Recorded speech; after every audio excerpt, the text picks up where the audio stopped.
Hello police প্রেমী বন্ধুরা, তোমরা সবাই কেমন আছো? তো তোমরা হয়তো সকলেই আমার থাম্বনেল দেখে নিয়েছো যে আজকের ভিডিও কি রিলেটেড হতে চলেছে। খুব গুরুত্বপূর্ণ একটা টপিক নিয়ে আমি আজকে আলোচনা করব তোমাদের সামনে। Kolkata police constable, WBP constable এবং এসআই তিনটে খুব বড় ধামাকা একসাথে তোমাদের সামনে আসতে চলেছে। কবে আসবে ডেট নির্দিষ্টভাবে আমি বলবো না, কারণ যদি আমি নির্দিষ্টভাবে ডেট আজকে বলে দিই, শুধু আমি নয়, যে কোনো ইউটিউবার যদি তারা নির্দিষ্টভাবে একটা ডেট বলে দেয়, সেই ডেটে পিআরবি আপলোড করে না, কারণ তাদের উপরে একটা দায়িত্ব আছে, তাদের উপরে একটা হিউজ অ্যামাউন্ট অফ প্রেশার রয়েছে। তো তারা সেই প্রেশারটা হ্যান্ডেল করতে ইচ্ছুক নয়। সেজন্য যদি কোনো ডেট ভাইরাল হয়, সেই ডেটে ফর্ম বেরোবে না। সেজন্য আমরা আগে থেকে কোনো ডেট বলবো না, কিন্তু তোমাদেরকে এইটুকু জানিয়ে রাখবো খুব জলদি আসতে চলেছে। ভিডিও শেষ অবধি দেখো, কবে আসবে, কবে বেরোবে ফর্ম, সম্পূর্ণটা জানতে পেরে যাবে। তো চলো আজকের মেন ভিডিওর টপিক নিয়ে শুরু করি। এজ, তোমাদের ডাব্লিউবি কনস্টেবল এবং এসআই বোথ এজ, বয়স কত হতে চলেছে। আগে ছিল 27 বছর অবধি এসআইদের, কিন্তু কনস্টেবলদের তোমরা আগেই জানো 30 বছর অবধি করে দেওয়া হয়েছিল, কিন্তু এইবারে এসআইদেরও 30 বছর অবধি করে দেওয়া হয়েছে। 18 থেকে 30 বয়স রাখা হয়েছে WBP constable, WBP SI, Kolkata police constable সবার জন্য 30 বছর অবধি বয়স করে দেওয়া হয়েছে। তাহলে এজ বা বয়স নিয়ে আর তোমাদের কোনো ডাউট থাকার কোনো প্রশ্নই উঠছে না। ঠিক আছে, এজটা ক্লিয়ার করে দিলাম। এরপরে আসি হাইট। অনেককেই হয়তো বলছে যে দাদা, মেয়েদের হাইট কি কমতে পারে? এই যে ভ্যাকেন্সিটা আসছে সেটাতে কি মেয়েদের হাইট একটু হলেও কমতে পারে? দেখো, এই যে ভ্যাকেন্সিটা সেটা সম্পূর্ণটা ঠিক হয়ে গেছে, জাস্ট একটা ক্লিক করা বাকি আছে। জাস্ট একটা ক্লিক করবে আর ভ্যাকেন্সির ফর্ম ফিল আপ শুরু হয়ে যাবে। সেজন্য এই ভ্যাকেন্সিটাতে কোনো সম্ভাবনা নেই। মেয়েদের যেমন হাইট দেওয়া ছিল সেমনটাই এইবারে থাকতে চলেছে, 160 সেন্টিমিটার। কোনো চেঞ্জেস হবে না। হ্যাঁ, হয়তো নেক্সট যে ভ্যাকেন্সিটা সেটাতে হলেও হতে পারে, এই নিয়ে আলোচনা হয়েছে পিআরবির কাছে। তো তারাও বলেছে যে আমরা ভেবে দেখব। তো ঠিক আছে, তোমাদের কাছে এজ এবং হাইট দুটোরই ডাউট ক্লিয়ার করে দিতে পারলাম নিশ্চয়ই। তো চলো এরপরে আসি ইডাব্লিউএস। ইডাব্লিউএস দের জন্য সবাই যে আলোচনাটা করছিল যে তাদের জন্য 3% না 4% রিজার্ভেশন রয়েছে, ছাড় রয়েছে। তো সেটা নয়, ইডাব্লিউএস দের জন্য 10%, 10% ছাড় রয়েছে। 10% তাদের ছাড় পেয়ে যাবে ইডাব্লিউএস ক্যান্ডিডেটরা। ঠিক আছে, আচ্ছা এরপরে নেক্সট আসি তোমাদের পরীক্ষা। সব থেকে মেন, সব থেকে আলোচনার টপিক হচ্ছে পরীক্ষা। পরীক্ষা কি তোমাদের একটা হবে নাকি দুটো হবে? তোমাদেরকে জানিয়ে রাখতে চাই, এখনো অবধি পিআরবি যা নিউজ দিয়েছে, যা আপডেট দিয়েছে, সেটার থেকে জানতে পারা যাচ্ছে যে পরীক্ষা এখনো অবধি যেমন ছিল তেমনটাই হবে। যদি কোনো কিছু এদিক ওদিক না হয়, তাহলে এখনো অবধি যেমনটা ঠিক রয়েছিল, আগে যেমন যেমন পরীক্ষা হতো, প্রথমে প্রিলি, তারপরে পিইটি পিএমটি, তারপরে মেন্স, তারপরে ইন্টারভিউ, যেমনটা কথা ছিল ঠিক তেমনটাই হবে, যদি কোনো এদিক ওদিক না হয়। বারবার বলছি, আমি কিন্তু শিওরিটি দিচ্ছি না। তোমরা নিজের পড়াশোনাটা যেমনভাবে চালিয়ে যাচ্ছিলে ঠিক তেমনভাবেই চালিয়ে যাও। উল্টো পাল্টা কোনো কারো কথায় কান দেবে না। ঠিক আছে, এটা হয়ে গেল পরীক্ষার ব্যাপার। সকলেই হয়তো ডাউট ক্লিয়ার করে ফেলেছো।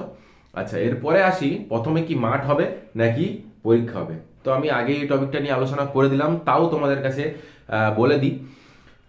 এই টপিকটা সবাই বলছে যে প্রথমে নাকি মাঠ হবে তারপরে পরীক্ষা হবে। 2016-র আগে থেকে যেমন চলছিল পরীক্ষা, যেমন ভাবে পিআরবি নিত সেই অনুযায়ী নাকি হবে, কিন্তু না।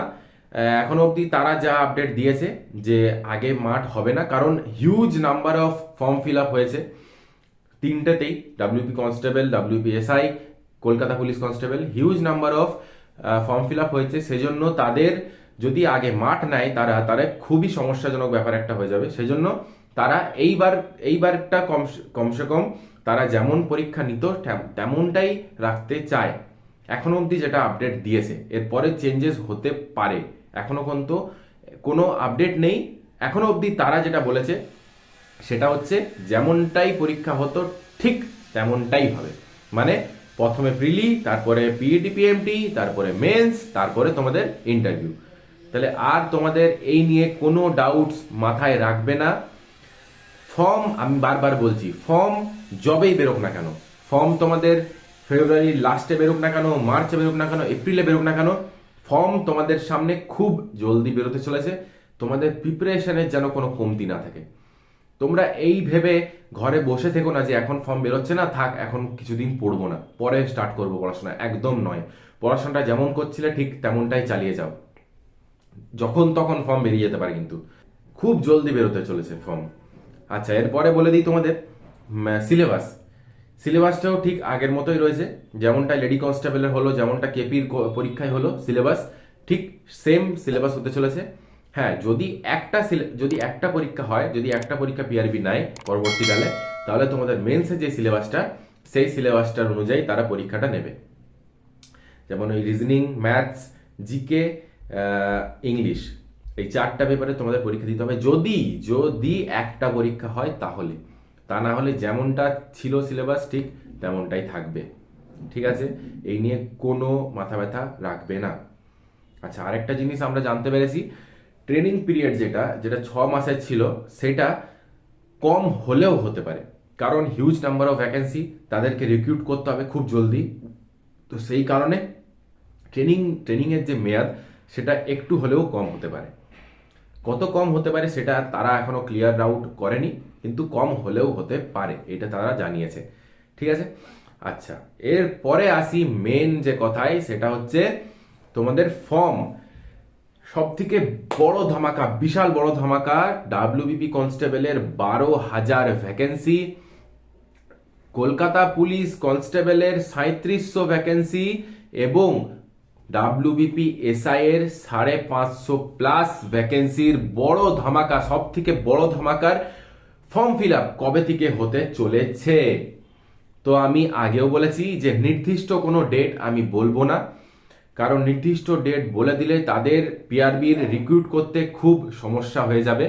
সেজন্য আমি নির্দিষ্ট কোনো একটা ডেট বলবো না। তারা আমাদেরকে একটা সাহস দিয়েছে, তারা আমাদেরকে বলেছে যে তোমাদের ডাব্লিউপি কনস্টেবল, ডাব্লিউপি এসআই এবং কলকাতা পুলিশের কনস্টেবলদের ভ্যাকেন্সির ফর্ম ফিল আপ মার্চ মাসের শুরু করেই আসতে চলেছে।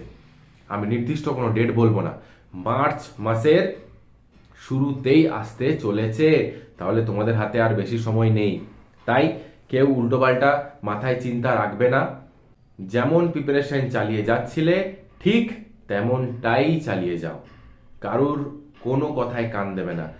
যদি ফর্ম ফিল আপ না হয় মার্চে, তোমাদের এই বছর গোটা রিক্রুটমেন্ট প্রসেসটা তাদের কমপ্লিট করতেই হবে। মার্চের প্রথম দিকে না হলে মার্চের শেষ দিকে বেরোবে, কিন্তু 100% না বলবো না, 99% শিওর রয়েছি যে মার্চ মাসের প্রথম দিক করেই ফর্ম বেরোতে চলেছে। তারা আমাদেরকে যেটা বলেছে যে মার্চ মাসের প্রথম দিক করেই ফর্ম ফিল আপ হতে চলেছে। তো তোমাদের সামনে আশা করি সব কিছুর ডাউটস ক্লিয়ার করতে পেরেছি। যদি এই নিয়ে আর অন্য কোনো ডাউটস থাকে এই ভ্যাকেন্সি নিয়ে, তোমরা কমেন্টে জানাও। কমেন্টে তোমাদেরকে আমি আরও ক্লিয়ার আউট করে দেওয়ার চেষ্টা করব। ঠিক আছে, চলো বেশি বড় ভিডিওটা করব না। টাটা।